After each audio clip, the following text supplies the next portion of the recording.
कई लोग अपनी जिंदगी में कभी कभी फाइनेंशियल प्रॉब्लम्स और डिफिकल्टीज का सामना करते हैं। ऐसे समय में पॉजिटिव हैबिट्स और स्पिरिचुअल प्रैक्टिसेस इंसान को होप और मोटिवेशन दे सकती है।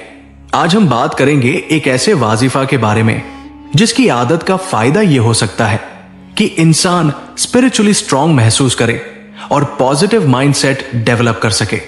सबसे पहला फायदा है मेंटल पीस बेनिफिट। वाजिफा पढ़ने का फायदा यह हो सकता है कि इंसान का दिल शांत हो सकता है।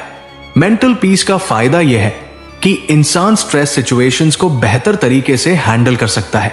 दूसरा फायदा है होप बेनिफिट। रेगुलर दुआ और वाजिफा का फायदा यह है कि इंसान होपलेस फील नहीं करता। होप का फायदा यह है कि इंसान कोशिश करना नहीं छोड़ता।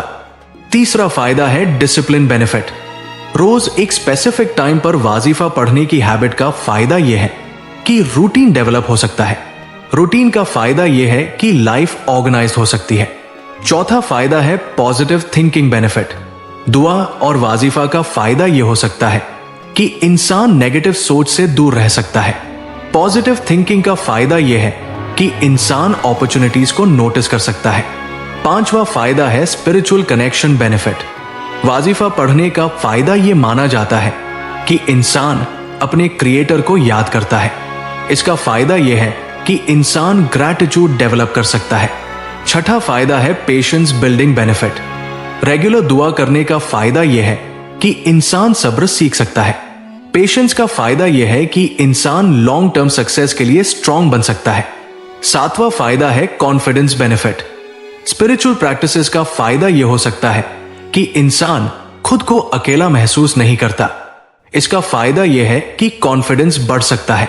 आठवां फायदा है फोकस बेनिफिट। वाजिफा पढ़ने से माइंड डिस्ट्रैक्शन से दूर रह सकता है। फोकस का फायदा यह है कि इंसान अपनी वर्क प्रोडक्टिविटी इंप्रूव कर सकता है। नौवां फायदा है ग्रैटिट्यूड बेनिफिट। दुआ की हैबिट का फायदा यह है कि इंसान अपनी ब्लेसिंग्स को नोटिस कर सकता है। ग्रैटिट्यूड का फायदा यह है कि हैप्पीनेस लेवल बढ़ सकता है। 10वां फायदा है कंसिस्टेंसी बेनिफिट। डेली वाजिफा का फायदा यह है कि कंसिस्टेंसी बिल्ड होती है।